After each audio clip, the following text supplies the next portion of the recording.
भूखल बाबा भावक भूखल से उगना बनी नाचैत शिव मिथिला धाम से उगना बनी नाचैत शिव मिथिला धाम।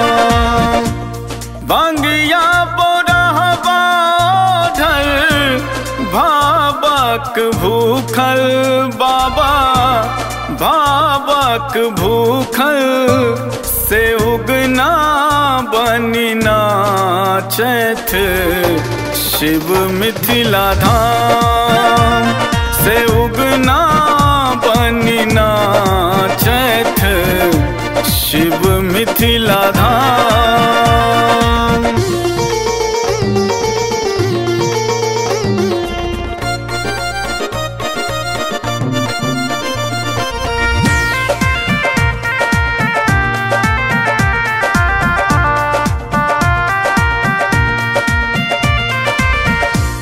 गावत विद्यापति जी जखन नचारी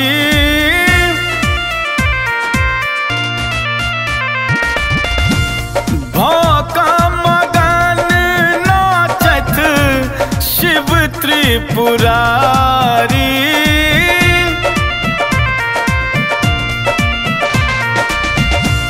गावत विद्यापति जी जखन नचारी भौका मगन नाचत शिव त्रिपुरारी।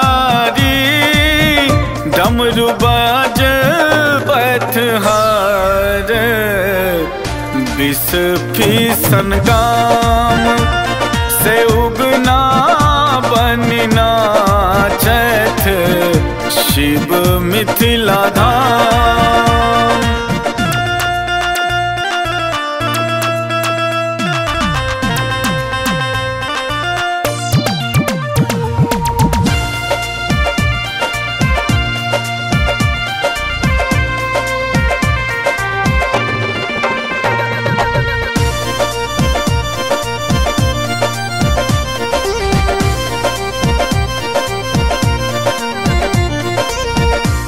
कखनो भिखारी हर कखनो मसानी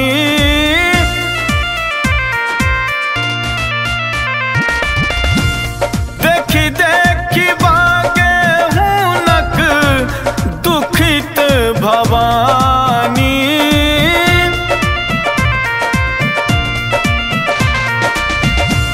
कखनो भिखारी हर कखनो मसानी देखी देखी बागे हुनक दुखित भवानी। सोच छथ गौरी जेना विधने यबाम से उगना बनी नाचैत शिव मिथिला धाम।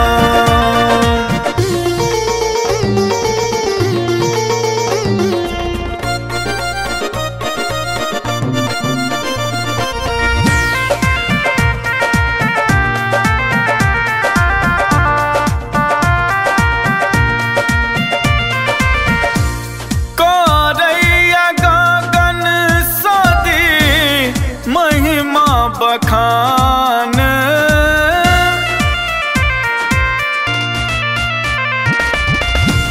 प्रशांतो पर राखब अहाँ कनिको त ध्यान।